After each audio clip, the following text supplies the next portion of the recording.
suis moi-même candidat sur la liste. Et effectivement, je la représente puisqu'elle n'a pas pu être présente aujourd'hui pour des raisons professionnelles et puis un quiproquo par rapport à tout ce qui a pu se passer par rapport à l'organisation de ce débat. Et par ailleurs, je voudrais préciser également que notre liste, si elle n'a pas d'identité politique marquée, d'identité partisane en tout cas, nous avons une sensibilité de gauche également sur notre liste. Oui, moi si on parle du bilan, je pense que le bilan il est pas homogène dans l'intégralité des domaines et des compétences communales.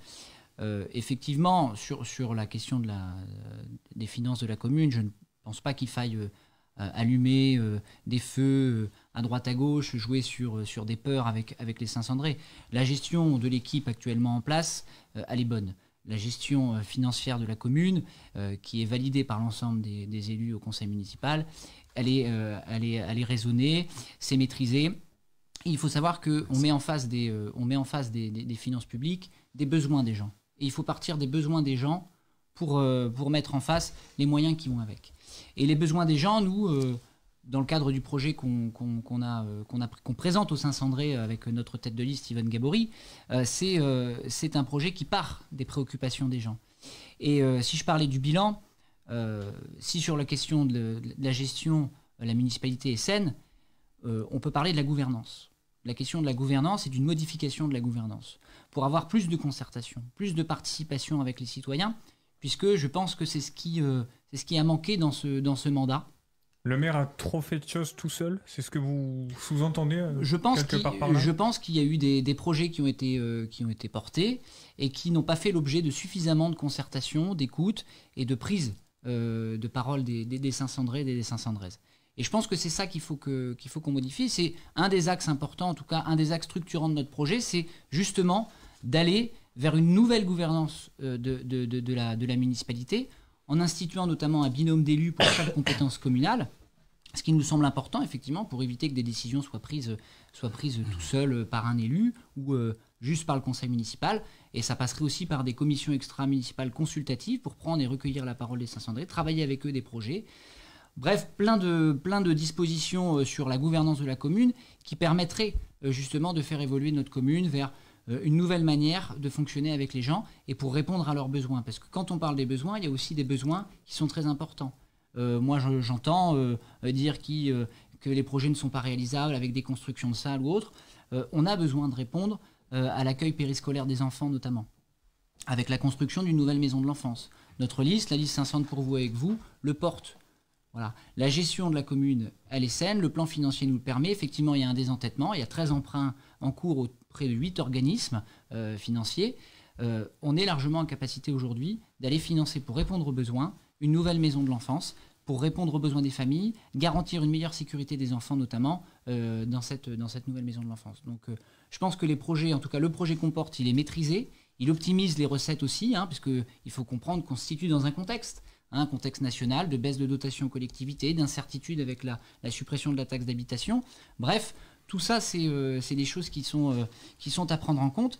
Mais à côté de ça, il y a aussi de nouvelles recettes qui rentrent, puisqu'il y a la zone artisanale de l'eau brossée qui va arriver, par exemple, et qui est un atout important en termes de ressources financières qui vont pouvoir rentrer pour notre commune. Enfin, vous voyez, je pense qu'il ne faut pas allumer des feux, il ne faut pas faire peur aux gens. La commune, elle est saine. Il y a des projets qu'il faut mener, qui doivent répondre aux attentes et aux besoins des gens.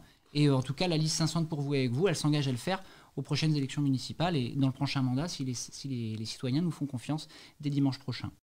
Oui, moi je trouve un petit peu dommage d'avoir sorti l'environnement comme une thématique un peu à part, alors que pour moi et pour notre liste, c'est une thématique qui est très transversale et qui doit guider l'ensemble des politiques publiques qui doivent être menées. Et pour nous, en tout cas, on a une vision... on estime que le développement durable s'impose comme une nécessité. Et c'est pourquoi, aujourd'hui, il y a des actions qui sont mises en place et on souhaite amplifier la politique de la municipalité dans ce domaine-là, et notamment en augmentant la part d'ombrage, d'arbres, de végétal dans nos espaces verts au cœur de la cité. L'idée, c'est de remettre vraiment la nature au cœur de la cité. Comment on va s'y prendre ? On a plusieurs actions concrètes qu'on souhaite mettre en place, et notamment passer avec le concours des agents municipaux, toujours associer les personnels de la commune, instituer notamment une plantation d'arbres pour chaque naissance dans la commune. Par ailleurs, on souhaite aussi réfléchir à agrémenter nos espaces verts de manière à protéger la biodiversité et à agrémenter le confort visuel de la population. On souhaite également avoir une vigilance toute particulière sur notre impact environnemental, sur notre impact en termes d'émissions de gaz à effet de serre, notamment en ayant une politique qui favorise cette réduction de déchets, qui réduit les consommations énergétiques, et dans le prolongement notamment du changement d'éclairage public qui est en cours dans certains quartiers de la commune, on souhaite installer un système d'éclairage public autonome et intelligent, ce qui permettrait aussi de faire des économies pour la commune, et envisager aussi d'avoir une vigilance toute particulière, un peu plus importante qu'aujourd'hui, sur la récupération des eaux pluviales, sur la consommation d'eau, ressource quand même, à mon avis, qui est un bien de l'humanité, toute l'humanité, l'eau, et d'avoir aussi une logique pour porter dans notre action d'élus communautaires une vision de l'eau publique. Donc avec un vrai service public intercommunal pour l'eau. Et ensuite, sur la question de l'urbanisation, il faut savoir aujourd'hui que depuis le 1er janvier 2020, sur le territoire de la communauté d'agglomération, il y a un nouveau plan local d'urbanisme qui est entré en vigueur. Il faut partir, je pense, aujourd'hui du constat par rapport à la situation, notamment au niveau du logement social sur la commune. Vous savez qu'on est soumis à la loi SRU avec un objectif de 20% de logements sociaux. Aujourd'hui, la commune, elle est à 6,86% de logements sociaux. Donc évidemment qu'il y aura une politique d'urbanisation qui devra se poursuivre pour avoir davantage de logements sur la commune. Mais comme je le disais tout à l'heure, il faut avoir cette vision de l'urbanisation de manière à le faire en concertation aussi avec la population pour qu'elle soit informée des projets d'urbanisation, que ça ne soit pas des choses qui soient faites dans leur dos et qui par ailleurs tiennent compte du particularisme de notre commune. Comme vous l'avez dit tout au début de votre propos, quand vous avez introduit ce débat, on est dans une belle commune. Et c'est vrai que les habitants tiennent à garder cette particularité de cette commune, un visage et un cadre de vie qui soit plaisant. Et donc si on doit être vigilant, c'est aussi sur l'urbanisation, à avoir du végétal, laisser des espaces verts, intégrer des jardins partagés aussi pour que les habitants puissent se donner au plaisir du jardinage et ne pas défigurer notre commune avec des projets d'urbanisation qui ne conviennent pas à la population. Oui, alors je vais pas revenir sur les questions de mobilité puisque je crois qu'on a un chapitre de ce débat qui est consacré. Mais comme je vous le disais tout à l'heure, nous on estime et on a une vision qui est que l'économie et l'écologie sont des thématiques qui sont indissociables l'une de l'autre. Et nous, dans ce sens, et face aux enjeux climatiques qui sont ceux d'aujourd'hui, il nous paraît essentiel, je suis un peu loin du micro, il nous paraît essentiel d'évoluer dans nos comportements pour se recentrer sur les produits des activités locales. C'est-à-dire ceux qui sont faits sur la localité de Saint-Sandre et ses environs. Et pour y parvenir, on estime que la municipalité, elle doit jouer son rôle. Elle doit jouer pleinement son rôle pour y parvenir, de manière à faciliter l'émergence d'une économie responsable, produisant des biens et des services de manière durable. En ce sens, nous, on souhaite engager et examiner tous les projets des communes limitrophes et tous les projets des associations et des entreprises qui sont porteuses de cette démarche-là et qui sont porteuses de nouveaux services, des projets innovants et qui proposent des nouveaux services en harmonie avec la nature. Par ailleurs, et pour y parvenir, on mènera des actions très concrètes. On a un panel de propositions très concrètes qui passent notamment par la volonté de rendre plus visibles nos artisans, nos commerçants, nos producteurs. Et pour ce faire, et toujours dans la concertation, nous créerons un forum annuel des acteurs et actrices économiques et nous participerons également à la journée nationale du commerce de proximité et de l'artisanat. Ces deux initiatives qui sont totalement nouvelles pour la commune, qui n'existent pas actuellement, seront un moyen à la fois pour créer des liens avec la municipalité, mais également pour dynamiser l'activité économique de ces acteurs-là. Ensuite, ça nous permettra aussi de réaffirmer le rôle des artisans, des commerçants, des producteurs et de tous les acteurs économiques de notre territoire. Générateur d'emplois, générateur de ressources aussi pour la commune, facteur de lien social et de confort dans la vie quotidienne de tous les habitants. Donc je pense qu'il est important de mieux faire connaître l'ensemble de nos acteurs économiques. Et par ailleurs, on aura une autre manière de fonctionner sur la promotion de ces acteurs-là, à travers notamment une reconfiguration du site internet de la commune et la création d'une application mobile, de manière à ce que nos acteurs soient plus visibles et que les Saint-Sandraises et les Saint-Sandrais puissent avoir un annuaire. Une commune 2.0 alors. Une commune 2.0 qui s'inscrit en tout cas dans son temps, sans opposer les modes de communication les uns aux autres, mais qui s'inscrit dans son temps avec effectivement la possibilité d'avoir un annuaire dématérialisé de ces entreprises-là. Je termine juste. Il nous paraît essentiel aussi de relocaliser. Le temps de parole passe vite. Oui, je sais. Mais il nous paraît important de relocaliser nos consommations.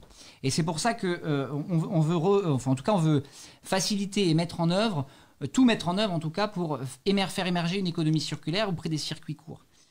Plus responsable économiquement et écologiquement.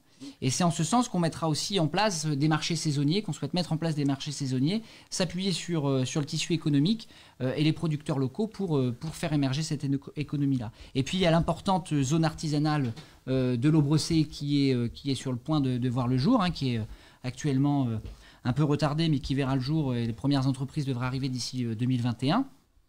Où on a 17,6 hectares qui vont être destinés à l'accueil de nouvelles entreprises. C'est générateur d'emplois puisqu'on prévoit une relocalisation ou la création d'environ 400 emplois sur notre commune. Donc c'est une nouvelle activité économique aussi qui va arriver.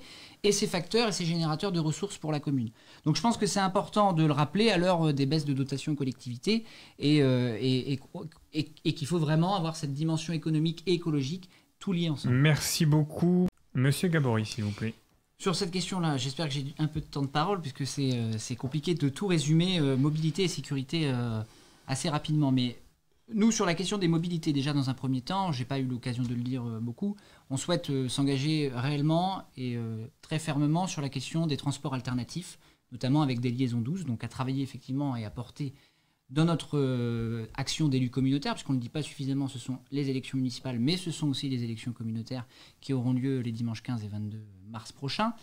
Donc on mettra tout en œuvre pour faciliter les transports alternatifs, mais également on souhaite porter et mettre toute notre force pour un nouveau parcours de bus dans la commune qui desservirait la partie est, toute la partie qui s'est urbanisée assez récemment, sur les 10 dernières années, et qui n'est actuellement pas desservie et qui doit se déplacer, une grande partie de la population qui doit se déplacer jusque dans le cœur de bourg pour prendre les transports en commun. Et c'est celle des logements sociaux. Et ce sont des logements sociaux. Pour la plupart. Sur la question des sécurités, de la sécurité, effectivement, nous on préfère parler des incivilités. On ne pense pas aujourd'hui qu'on soit dans un contexte insécuritaire à Saint-Sandre. Donc il y a des choses à faire, mais pas dans le tout répressif. Nous, ce qu'on souhaite porter, c'est d'abord des actions de prévention avec les gens, pour réduire les incivilités, parce qu'elles sont beaucoup sur des incivilités routières. On parle souvent du centre-bourg, où la vitesse est excessive de la part des automobilistes. Il y a des choses à mettre en place, en concertation toujours avec les habitants, puisque on sait que les dodanes, ça fait du bruit, on sait qu'il y a aussi des choses alternatives qui existent, qu'on appelle des coups de pouce, des nudges qui peuvent être mis en place, qui représentent un coût un peu plus important, mais qui peuvent se mettre en place pour réduire la vitesse. Il y a aussi la sécurité des bâtiments publics, qu'on n'évoque pas suffisamment, où là, il faudra envisager d'avoir en tout cas des alarmes dans l'intégralité des bâtiments publics. On l'a connu sur la salle polyvalente qui a été souvent... malheureusement, il y a eu des intrusions et des vols.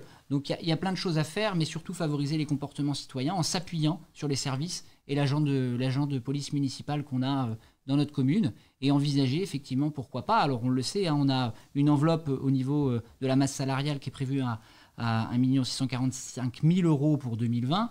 Donc envisager et de regarder les possibilités pour un second agent municipal au regard d'une évolution démographique. Sur les 6 dernières années, c'est quand même une population qui a grandi de 8,6% sur Saint-Sandre. Donc il faut prendre tous ces éléments en compte pour favoriser les comportements citoyens, mais pas dans le tout répressif, en s'appuyant d'abord sur la prévention avec l'agent de police municipale. Alors nous, on porte l'idée d'une action sociale dynamique et novatrice, qui s'appuie notamment sur la possibilité de favoriser l'expression des solidarités. En effet, nous, l'action sociale et les solidarités, on le conçoit sur notre commune comme la concrétisation d'un projet politique qui part de l'humain vers l'humain et qui n'a d'autre destination que le bien-être de l'homme. Donc, nous, ce que l'on souhaite faire vivre, notamment, c'est à travers des démarches d'expression de solidarité, à travers notamment la création d'un réseau bénévole solidaire, d'aide à la personne pour aider ponctuellement. Ça ne se substituerait pas à une activité salariée, mais aider notamment des personnes en situation d'isolement ou passagèrement ou plus durablement en situation de fragilité, sur des démarches administratives, sur des besoins ponctuels en cas d'aléas climatiques, sur notamment, pourquoi pas, lors des canicules qui se font de plus en plus régulières. Également des démarches d'achat groupé sur des combustibles, sur des fournitures scolaires. Et puis également porter le principe de l'intergénérationnel. Avoir à cœur de de faire rencontrer les générations lors des moments de rencontre pour partager la mémoire collective et individuelle de la commune. Et puis aussi, un grand projet, c'est effectivement la création et la construction d'une nouvelle maison de l'enfance à proximité des écoles pour créer un véritable pôle enfance-petite enfance avec un espace de petite enfance qui sera à disposition du relais d'assistantes maternelles et des acteurs de la petite enfance, y compris les assistantes elles-mêmes de la commune, sur un terrain qui est comme étant qualifié au sein du plan local intercommunal d'urbanisme comme un aménagement spatialisé. Nous conserverons le logement qui est situé à proximité des écoles pour répondre à l'afflux grandissant des enfants dans nos écoles et peut-être à la nécessité d'agrandir l'école demain, notamment l'école maternelle. Donc voilà, en tout cas, on veut une action sociale dynamique, novatrice, qui s'appuie sur l'expression des solidarités parce que en tout cas, c'est au cœur de notre projet.